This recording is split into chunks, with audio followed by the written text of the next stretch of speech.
Y'all, I'm upset. I'm really upset right now. I'm not gonna lie. What's up, guys? It's Reality. Welcome back to my channel. If you're new here, my name is Reality, and this is my YouTube channel where I talk about wellness, ambition, and beauty. As you can see from the title, I did Ancestry DNA, and I've been contemplating on doing it for like 4 years. A long time.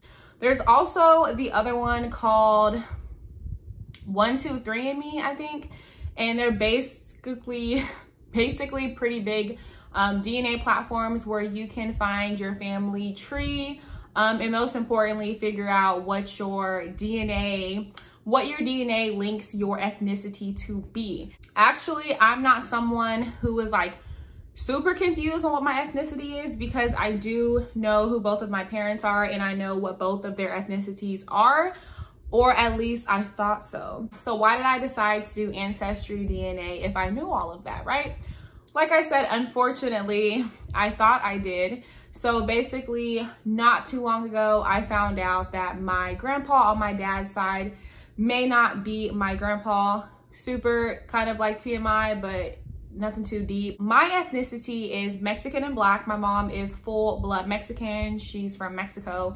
And my dad is African American. He's from the United States. So I'm Mexican and Black. But I'm gonna show a picture of my brother. We have the same mom and dad. And I've always felt like, this is him.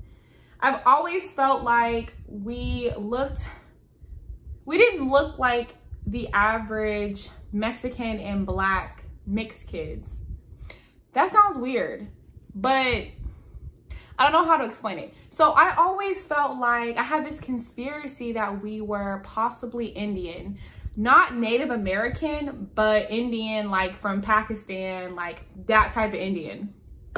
And several summers ago, I had an internship, and majority of my research group were like Indian, like they were from Pakistan. And I promise you, like, people literally thought that we were all related. And I was like, because my hair was like straight. And so like, it wasn't big and thick how it is right now, but it was like straight. Eyebrows were super thick, which I love. Like all these things like I love about Indian characteristics. And when I don't get my eyebrows done, they're like, it's turned into a unibrow. I got really long sideburns. So we just all kind of looked alike. And that's when I started questioning. I was like, I don't know. I just really feel like I'm Indian. So then I found out that my grandpa don't really know his ethnicity. So long story short, I wanted to figure out if I had any of that Asian ethnicity in me. That is pretty much why I decided to do Ancestry DNA. How it works. It is a really quick process. It took less than 5 minutes to do. If you know how to read and follow directions, you can easily do it.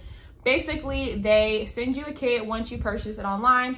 My purchase price was around $100. This is the exact purchase price, but you know, that is one of the reasons why I hadn't done it in so long, was because I didn't know if I wanted to spend $100 to find some information that I already knew.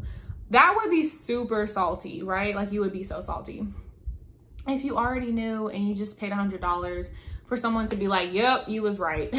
So they send you a kit, and it has a little test tube that you fill it up to the line with your spit, and then you seal it. You seal the box that you put it in. It already comes with a shipping label. You just put the shipping label on there and you drop it off at the post office. Super quick, easy process.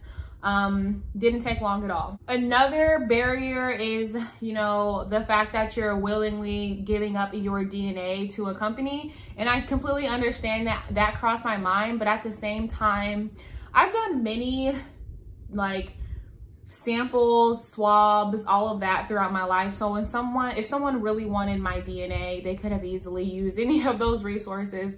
And you know, just a reminder, anyone could get your DNA. You could leave a bottle of water somewhere and they could just swab the little drinking part and steal your DNA. So it's not really a big deal, but I'm not gonna, you know, if that's something that you're afraid of, they do, when you do your application, they do give you basically You sign off and check mark all the things that you're willing for them to use your DNA for, and all the things that you don't want them to. So as long as they abide by their own privacy policy and their own rules, you should be safe just to, you know, have your DNA tested for your ethnicity, and then nothing more than that. You would hope so. I don't know, who knows, but I felt comfortable with it. Didn't feel like a really big risk to me. So now that we've got that out the way, let's get into my results. You guys, I'm literally exactly what I thought I was. I'm salty. I'm the salty person that paid $100 to have something confirmed that they already know. I'm a little sad because I really had high hopes that I was gonna be like some type of Indian. Like, what made me? Anyway, so no, I'm not Indian like I would have hoped. Not even Native American. That was a little disappointing too, because I am from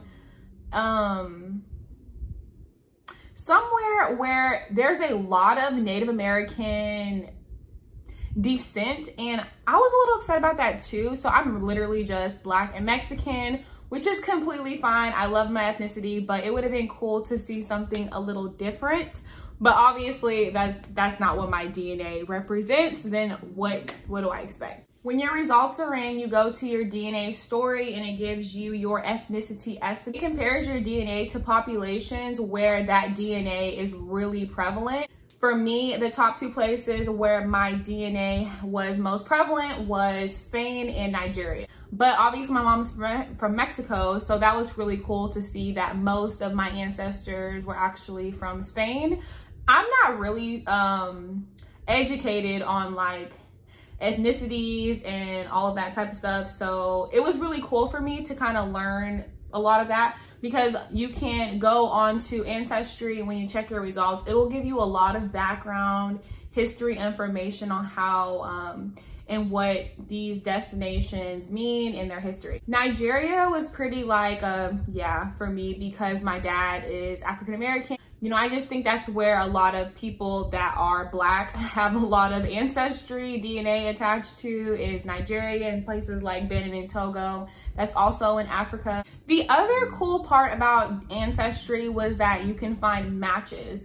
So I did get matched to my great grandma and my cousin and a couple of other cousins that I already knew about. But these have to be people that have already done Ancestry DNA. So my brother, he did 123andMe, and he wasn't on there because he hasn't done Ancestry. So it would be nice if there was like only one big company that did it, so you could be matched to everyone. And you know, if they haven't used Ancestry, then you wouldn't be matched to them, which is kind of annoying. But the match part was kind of cool because you could message people and interact with them, and probably if they were, you know, their last name or their picture looked a little familiar, if you ask like your grandparents or your parents like, hey, do you know who this person is? And they're like, yeah, you can easily message them and maybe connect with some family members, maybe some long lost siblings, some long lost, I don't know. But that was really cool, you know. But just to have my profile in there, so if someone does matches with me, if I have a long lost any relative, then they could possibly find me one day, which that is one of the cool things about it. Because I was like, okay, I got matched to my great grandma and my cousin. What? Like, I don't already talk to them, like I don't already know them. But I think it's important that maybe one day if someone is looking for me, which, like, who thinks about that? But you never know. You never know. If someone's looking for me and they're related to me, they could easily, you know, link themselves to me through Ancestry. That's pretty much what your $100 gets you at Ancestry DNA.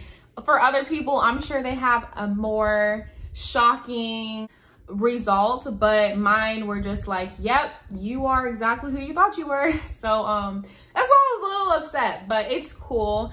I would, you know, if you have the extra $100 laying around, or if you've got some family secrets, so you know that you need to uncover with your ethnicity, I would recommend doing Ancestry. I do think it's a little bigger than 123andMe, so you could, you know, connect to more people, but who knows. It was a fun experience. It was really cool. But no, I'm not Indian. I am. Look at these pictures. Like, you're gonna tell me I don't look Indian, really?